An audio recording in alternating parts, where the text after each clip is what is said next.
Pessoal, vou mostrar para vocês hoje 9 formas de como é que o Enem, na prova de linguagens, pode cobrar o modo imperativo. Vamos lá? Vamos começar da mais simples até a mais difícil. A primeira delas, a primeira pergunta que o Enem poderia fazer para você, é em relação ao modo imperativo enquanto marca de interlocução. Existem 3 modos verbais: indicativo, subjuntivo e imperativo. O modo imperativo ele está associado exclusivamente à interlocução, ou seja, eu só uso o imperativo para me dirigir a uma pessoa. Então é verdade que não se flexiona, a gente sabe disso, não se flexiona o imperativo na primeira pessoa do singular. Lembra? Porque você vai falar com você mesmo, certo? Então, o modo imperativo, ele é uma das principais marcas de interlocução. Então, se o Enem perguntar, identifique quais são as marcas de interlocução presentes no texto, já sabe, o imperativo é uma delas. Aumentando o nível de dificuldade, o Enem pode perguntar a relação entre modo imperativo e funções da linguagem. E aí, o modo imperativo está muito relacionado à função chamada de função apelativa da linguagem. A função da linguagem apelativa, a função apelativa da linguagem, acontece toda vez que a intenção principal do falante é influenciar, mudar o comportamento, mudar a forma de pensar, mudar a forma de agir do receptor. Então, o modo imperativo, ele está muito ligado, óbvio, se é uma marca, se é um modo ligado à interlocução, é claro que ele vai estar muito ligado a textos apelativos. Um gênero que a gente pode encontrar o modo imperativo é a entrevista. Não é que toda entrevista necessariamente vai ter o modo imperativo, mas é que o modo imperativo, ele como serve para interlocução, para falar com alguém, então ele poderia aparecer numa entrevista. Existem gêneros mais característicos associados ao modo imperativo. Por exemplo, a receita. Uma receita de bolo, uma receita de uma torta, uma receita de um arroz, sei lá. Você pega uma receita, né, o gênero textual, receita, o nome disso é gênero textual, esse gênero ele pode utilizar, inclusive ele usa com frequência o imperativo. Existem 2 recursos verbais, inclusive, associados à receita. O primeiro deles é o infinitivo e o segundo deles é o imperativo. Vamos falar do infinitivo hoje não, vamos falar só do imperativo. Então você pode encontrar o imperativo em receita, é muito comum esse vínculo. Então o Enem pode fazer uma pergunta assim: olha, tem lá uma receita, ele apresentou uma receita como texto e pergunta qual é o elemento, qual é a marca linguística ou o recurso linguístico que ajuda a construir o gênero receita. E aí vão ter várias alternativas que podem estar até relacionadas ao texto, mas que não ajudam a construir aquele gênero. Então, por exemplo, se a receita ela é uma receita de bolo de chocolate, e aí vai lá, uma das marcas linguísticas que a alternativa te deu é, por exemplo, utilizar coraçãozinho, né? Porque aí você pegou a receita lá e tem no finalzinho um coraçãozinho. Aí esse texto tem um coraçãozinho no final. E aí tem essa opção, o uso de um emoji, o uso de um coraçãozinho. Tem no texto, mas isso ajuda a construir esse gênero? Não. Então isso é um distrator do Enem. Então voltando, o imperativo é uma marca, um recurso linguístico bastante associado, por exemplo, a esse gênero receita. E mais um exemplo, um gênero muito fortemente relacionado ao imperativo é o anúncio publicitário, por razões óbvias, né? Se o anúncio publicitário tem o objetivo de persuadir, de influenciar o receptor, é claro que o imperativo vai ser uma coisa muito comum. Quando a gente fala de anúncio publicitário, isso envolve também campanhas do governo. É muito comum a gente encontrar na prova do Enem campanhas do Ministério da Saúde, campanhas de ONGs. Então, essas campanhas de mobilização social, campanha contra a violência contra a mulher, ou que as pessoas votem, que a pessoa vá votar, que a pessoa vote de maneira consciente, enfim. Essas coisas são campanhas publicitárias e utilizam bastante o imperativo. Uma dica para vocês: às vezes você vê lá um texto, por exemplo, vamos supor que a gente está falando sobre uma campanha do governo sobre o voto. Aí você vê lá, dia tal é dia de eleição. Aí tem lá um texto embaixo: o brasileiro começou a votar no ano tal, em tal Constituição. Aí no final tá pequenininho assim: exerça sua cidadania. Vote. Bom, o texto inteiro não usou o imperativo, mas esse imperativozinho lá do final, ele indica pra gente que o objetivo do texto é o quê? É modificar o comportamento, induzir uma ação do receptor. Então a gente já coloca esse texto como um texto apelativo. Foi? Se liga na dica. E é assim que o imperativo pode também ser pensado como uma forma de induzir a ação das pessoas. Então pode ser uma indução direta. Ligue agora, ou por exemplo, beba isso, ou por exemplo, inscreva-se aqui. Bom, são formas diretas de induzir uma ação. É uma outra coisa que a gente pode encontrar associada ao imperativo. O imperativo também pode servir para induzir pensamentos reflexões. Então, existem comandos dados pelo imperativo, vai depender muito do valor semântico daquele verbo, que na verdade podem simplesmente, não é querer que a pessoa mude a sua ação, mas que a pessoa reflita. Então, por exemplo, verbos como reflita. Havia uma campanha há pouco tempo que era procure saber, hashtag procure saber. Então, nessa campanha, perceba, não estou querendo que você faça alguma coisa, mas que você investigue, que você pense, que você reflita. Então, não necessariamente é uma ação direta. Às vezes são pensamentos, são reflexões, é uma indução, às vezes mais sutil. Frases como reflita, pense nisso. Então, são indicações um pouco mais indiretas que o imperativo também pode fazer. Uma questão que o Enem sempre faz envolve variações linguísticas. O que é isso? É quando a gente entende que a língua portuguesa ela é muito dinâmica, ela é muito complexa, ela é muito vasta. Então existem variações no falar, no escrever dentro da língua portuguesa. Bom, uma questão que volta e meia aparece em relação a imperativo é você perceber que o imperativo ele está sempre relacionado, óbvio, como qualquer verbo, né? Ele sofre flexão de número, ele sofre flexão de pessoa. Então, frases cotidianas, como por exemplo, João, vem cá, eu já não chamei você? Essa frase aparentemente está certa, mas, e é isso que muito aluno deixa passar na prova do Enem, mas ela não está correta do ponto de vista gramatical. Por quê? Quando a gente forma um imperativo, o vem é a segunda pessoa do singular, vem tu. Só que nessa mesma frase eu coloquei um pronome de terceira pessoa, o você. Então aqui acontece um problema que é a falta de paralelismo entre o vem e o você. Isso configura um erro gramatical. Então você encontra um texto em que você às vezes não percebe nenhum erro gramatical, mas basta ter essa falta de sincronia, essa falta de paralelismo entre o imperativo e o pronome para que aquele texto já possa ser classificado como um texto que apresenta marcas de coloquialidade. E se aparece essa opção coloquialidade, muitos alunos não vão nem perceber que há coloquialidade no texto. Tá bom? Então agora você já sabe, fica ligado nisso. Apareceu o imperativo, já fica ligado se ele está adequado na sua sincronia com o pronome. Então, questão importante. Agora, uma outra questão que o Enem também faz envolvendo o imperativo é entender que o imperativo pode ser utilizado como um recurso estilístico ou um recurso expressivo. Como assim? Como assim? Vou dar um exemplo para vocês. Tem um anúncio da Caixa Econômica Federal e o anúncio era assim: vem pra Caixa você também.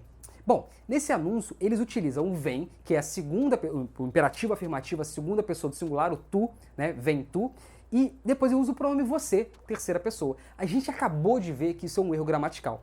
Agora, qual é a pergunta que o Enem vai fazer para você nesse texto? Vamos pensar. Ali tem um erro gramatical? Tem. Mas o publicitário que construiu aquela campanha, ele provavelmente sabia que estava errado. Mas por que ele mesmo assim fez a campanha? Porque uma música vem pra Caixa você também. Se ele colocasse na correção gramatical, seria vem pra Caixa tu também, não ficaria bom. Se ele colocasse venha para a Caixa você também, não ficaria legal. Então o publicitário sacrificou a norma culta em nome do anúncio. Isso é muito importante em termos de Enem, porque às vezes o correto gramatical é errado do ponto de vista da comunicação. E às vezes o errado do ponto de vista da comunicação é que é o certo gramatical. Ou seja, se o publicitário respeitasse a gramática, ficaria um anúncio estranho, né? Vem pra Caixa, tu também, não rolaria. Então ele cumpriria a norma culta, cumpriria a gramática, mas ele atingiria bem o seu propósito de comunicação? Não cumpriria. Então, às vezes, descumprir a norma culta é o passo, justamente é o passo que o cara utiliza para conseguir cumprir seu propósito de comunicação. Fiquem ligados nisso, isso é muito importante para a prova. Agora a gente está chegando nas partes mais complexas, questões mais complexas. Vamos lá. Uma outra coisa que pode ser perguntado para vocês é em relação aos níveis de interação. Como assim? Quando você está lá no colégio, você aprende que o imperativo ele serve para dar ordem, fazer pedido ou fazer uma súplica. Você junta, né? Ordem, pedido ou súplica, ordem, pedido ou súplica, ordem, pedido ou súplica. Só que, para que serve isso? Como é que isso aqui cai na prova? Então vamos lá. Quando a gente fala de ordem, pedido ou súplica, isso está fazendo referência a níveis, dimensões de interação. Vamos entender isso aqui. No processo de comunicação eu tenho um emissor de um lado e eu tenho um receptor do outro. Emissor e receptor. Emissor e receptor. Beleza. Só que na dinâmica da sociedade existem relações diferentes entre as pessoas. Por exemplo, se o presidente da República está falando com um cidadão existe uma diferença de status social ali entre o presidente e o cidadão. Se a rainha da Inglaterra está falando com um cidadão inglês, existe uma diferença de status. Se o Papa está falando lá com um fiel, um católico, existe uma diferença de status. Existem 3 situações possíveis, é só a gente usar análise combinatória. Pode acontecer uma relação de superioridade do emissor em relação ao receptor, pode acontecer uma relação de igualdade entre emissor e receptor, e pode acontecer uma relação de inferioridade do emissor em relação ao receptor. Bom, o que isso tem a ver com o imperativo? Porque aquele negócio, ordem, pedido ou súplica, tem a ver com isso. Tem a ver com esse nível de interação, tem a ver com esse nível de formalidade. Vamos colocar isso aqui na prática. Então, quando eu tenho uma relação em que o emissor está acima do receptor, então vamos pensar, um coronel falando com um soldado. A gente vai falar em termos de ordem. Então a ordem, ela acontece quando existe um processo de superioridade, de status, nem que seja momentâneo, entre o emissor e o receptor. Beleza? Então o médico, vamos ver como é que essa questão do status muda, né? O médico chega para a rainha da Inglaterra e naquele momento ele está no consultório, ela está doente, chegou lá no médico. Então, nesse momento, o médico ele está numa posição circunstancialmente superior. Então ele vai lá e vai dar uma ordem. Beba esse remédio, tome esse comprimido, tudo bem? Então a gente vai falar em termos de ordem. Quando existe uma relação de igualdade, a gente fala em pedidos.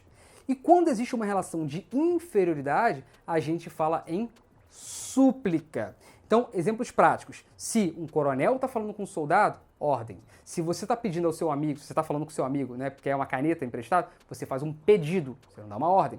E se você está numa relação de inferioridade, por exemplo, você está rezando lá para Deus, ou para um santo, ou para os deuses, sei lá, você está fazendo uma reza, uma prece, você provavelmente está fazendo uma súplica. Então, o emprego do imperativo, ele muda. E aí, se tiver uma questão perguntando sobre súplica, com esses termos que vocês acham muitas vezes que são sinônimos, não são. E se isso cair na prova, agora você consegue acertar. Então, esse imperativo, ele pode revelar níveis de interação, tá? Ele pode perguntar, qual é o valor do imperativo? Você vai ter que saber e depender pelo contexto. E aí você já está no caminho para acertar a questão.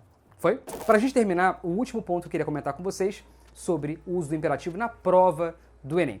E preste atenção, porque isso que eu vou falar agora tem muita cara de questão do Enem.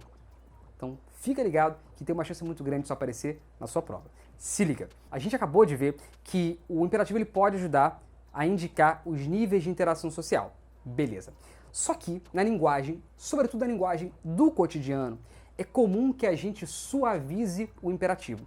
O imperativo, no dia a dia, quando a gente pensa em termos de fluidez das interações sociais, ele não é de bom tom em todas as circunstâncias. Então o que acontece? Muitas vezes, quando você utiliza o imperativo, pode soar como uma ordem. E aí, isso pode parecer grosseria. E se parece grosseria, isso não ajuda muito na fluidez social. Então, o que as pessoas na linguagem cotidiana acabam fazendo? Elas usam formas para suavizar o imperativo. Que formas são essas? Bom, a primeira é o uso de perguntas. O segundo é o uso do futuro do pretérito. O terceiro é o uso de determinados vocativos. E o quarto são marcas de educação, né, de cortesia. Então, vou dar um exemplo aqui para vocês. Por exemplo, você chegou numa cafeteria. Você chega lá e dificilmente você vai encontrar alguém falando assim, me dá um café. Não soa bem, soa grosseiro, soa duro demais. Então, como é que as pessoas adaptam na linguagem falada?